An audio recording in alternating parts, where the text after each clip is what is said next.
Hello বন্ধুরা, Indian artist Amit Thapa YouTube চ্যানেলে তোমাদের স্বাগতম। তোমরা আগের দুটো ভিডিওতে দেখেছো এ থেকে এফ, তারপরে জি থেকে এন পর্যন্ত ছবিগুলো।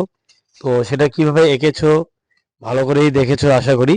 আর আজকে দেখাবো ও থেকে জেড পর্যন্ত যে লেটারগুলো রয়েছে ইংরেজির, সেই ইংরেজির লেটারগুলো দিয়ে কিভাবে ছবি আঁকতে হয়। তো ও দিয়ে শুরু করলাম। ও দিয়ে অনেকগুলো ছবি হয়, তার মধ্যে আমি প্রত্যেকটা লেটার দিয়ে দুটো করে ছবি আঁকার চেষ্টা করব।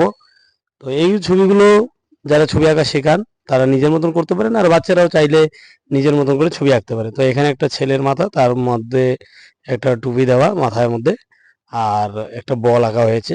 এগুলো আঁকা সোজা একদম। প্রথমে ও লিখবে, ও লিখে যেভাবে যেভাবে ভিডিওতে দেখানো আছে ঠিক সেইভাবে বাচ্চাদের প্র্যাকটিস করাবেন, তাহলে বাচ্চারা আনন্দ পাবে আর সঠিকভাবে সুন্দরভাবে আঁকতে পারবে।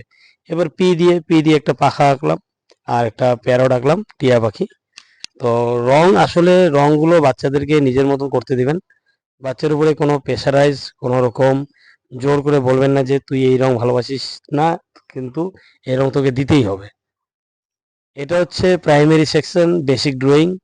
এখানে বাচ্চারা শুধু রং ভরবে, কি রং হবে না রং হবে সেটা ধীরে ধীরে ধীরে ওরা পরে যখন একটু বড় হবে তখন বোঝা যাবে। কিন্তু এই সকল বাচ্চারা 5-6 বছরের বাচ্চা, 7 বছরের বাচ্চা, যারা প্রথমবার ছবি আঁকছে, এই লেভেলের বাচ্চা থাকে। তো এই লেভেলের বাচ্চাদের কিন্তু এতটা বোধশক্তি থাকে না, সবার এরকম ট্যালেন্ট থাকে না যে তারা একবারে বুঝে যায়।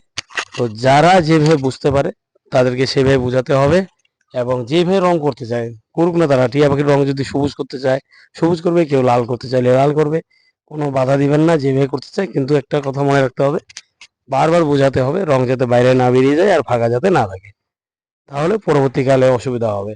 আর যদি বাচ্চারা খুব সুন্দরভাবে রং ভরতে পারে তাহলে তো ভালোই। এবার দেখেন ও দিয়ে ছবি আঁকা হয়ে গেলো, পি দিয়ে আঁকা হয়ে গেলো। এবার কিউ দিয়ে দেখেন, কিউটা দিয়ে এঁকেছি। প্রথম হচ্ছে জুস খাচ্ছে মুখে একটা কাঠি নিয়ে, আর পরেরটা হচ্ছে জ্বর এসেছে, মাথায় পট্টি দেওয়া আর মুখে থার্মোমিটার।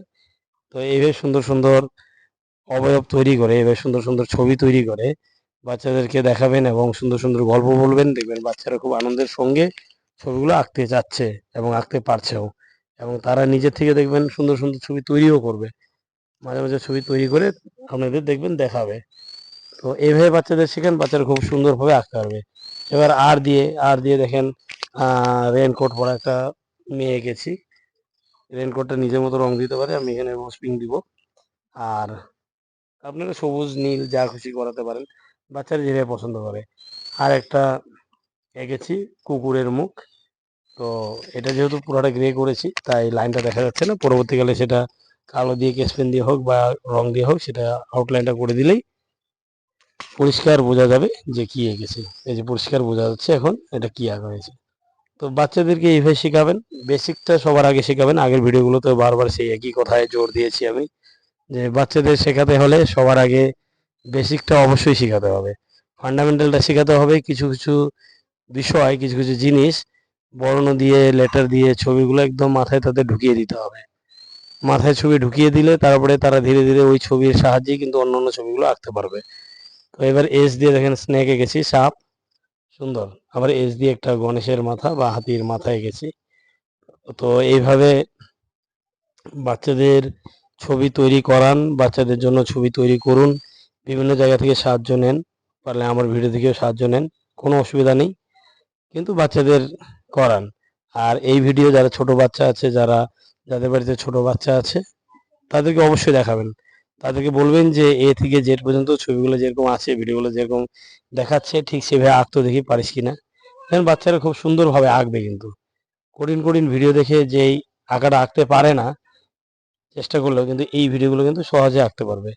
তো সহজে আঁকতে পারলে তাদের একটা আনন্দ হয়, তারা যখন ছবি তৈরি করে দেখবেন তাদের মুখে একটা হাসি থাকে যে না, ছবিটা তৈরি হয়েছে, সবাইকে দেখায়, মাকে দেখায়, বাবাকে দেখায়, পিসা পিসি, কাকা কাকি, দিদি দাদা, সবাইকে দেখায় তারা যে কত সুন্দর ছবি তারা এঁকেছে। তো তাদের উদ্ভাবনা, তাদের সৃজনশীলতা শক্তিকে কখনোই ডিমোটিভেট করবেন না। যদি খারাপ হয় কখনোই বলবেন না যে তোরটা খারাপ হয়েছে, বলবেন যে একটু ভালো করলে আরো ভালো হতো, কিন্তু সুন্দর হয়েছে, একদম ভালো এঁকেছিস, এরপর ছবিগুলো কিন্তু আরো ভালো আঁকা চাই, তাহলে কিন্তু পুরস্কার দিব। এভাবে বাচ্চাদের আনন্দ দিতে হয়। বাচ্চাদের আনন্দ দিলে বাচ্চারা সুন্দরভাবে আঁকতে পারে। এটা টি দিয়ে এঁকেছি, টি দিয়ে সোজা ছাতা, একটা উল্টানো ছাতা এঁকেছি। ছাতাটা অর্ধেক বন্ধ হয়ে আছে। এইবার এসছি ইউ।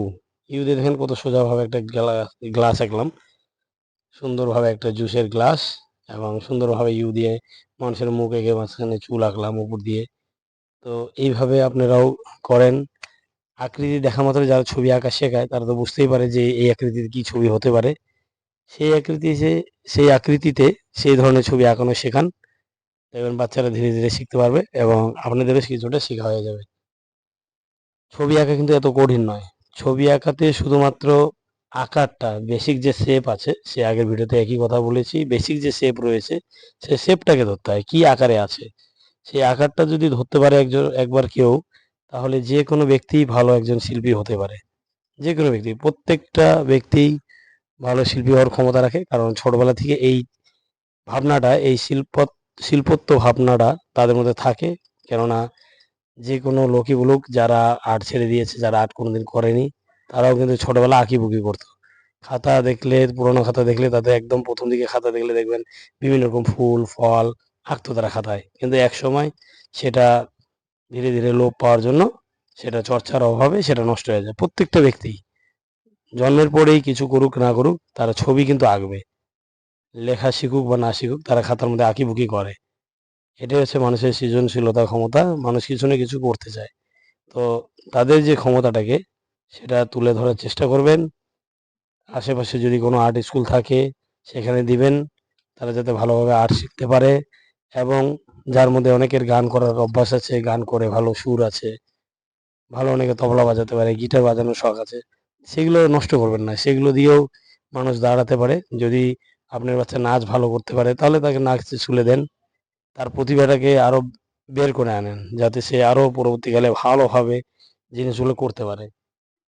সৃজনশীলতাকে কখনোই বাচ্চাদের নষ্ট করবেন না। সেটা যদি তার মধ্যে যদি সেটা ট্যালেন্ট থাকে, তাহলে ট্যালেন্টটাকে তুলে আনার জন্য যা যা করার, আপনি একজন গার্জেন হয়ে যা যা করার আপনি করুন। অন্তত আপনার বাচ্চা খুশি থাকবে, ভবিষ্যতে আপনার বাচ্চা ওটার উপরেই প্রতিষ্ঠিত হয়ে যাবে। যারা মনে করে আর্ট শুধু টাইম পাস করার জন্য আর্টে নিয়ে যাই, একদিনে আর্টিস্ট হব, 1 মাস শিখেই আমার ছেলে আঁকতে পারবে, তা নয়। এটা শিল্পর ব্যাপার। শিল্প বা শিল্পীরা চিরজীবন নির্মাণ করে যায়, তৈরি করে যায়, একদিনে সবকিছু হয় না। তো যখন হবে তখন দুনিয়া দেখে যে কি হচ্ছে। তো সেটাই ব্যাপার। বাচ্চাদেরকে ছোট ছোট জিনিসগুলো, বাচ্চাদের মধ্যে কি রয়েছে, কি সৃজনশীল ক্ষমতা রয়েছে, তার মধ্যে কি ট্যালেন্ট রয়েছে, সেটাকে বোঝার চেষ্টা করুন।